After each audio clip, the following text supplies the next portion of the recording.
The hymn "And Can It Be" was written by Charles Wesley in 1738 and also by Thomas Campbell. Now, Charles Wesley, if we go back, was born just before Christmas in 1707. Now, at the age of 8, he was taken to London to Westminster School.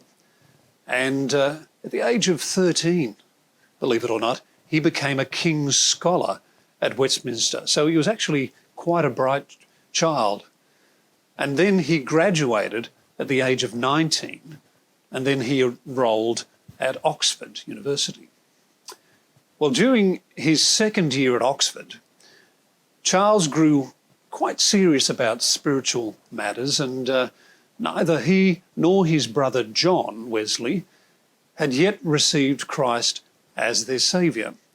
But they began seeking to live the Christian life so strictly and methodically that they were dubbed Methodists by fellow students. And that's how the Methodists name started. Well, their studies completed, the two brothers, John and Charles, volunteered to go to America, to the state of Georgia, to a penal settlement with folk from Britain's debtors' prisons. And as a missionary, it's fair to say that Charles was pretty much an utter failure. He was both demanding and autocratic. Well, Charles left America rather ill and depressed and came back to England. Sometime later, John also returned to England in quite low spirits.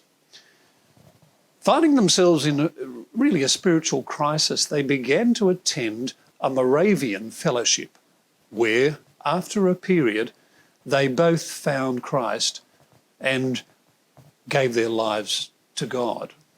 And this hymn, "And Can It Be," is believed to be the very first hymn that Charles Wesley wrote after his conversion.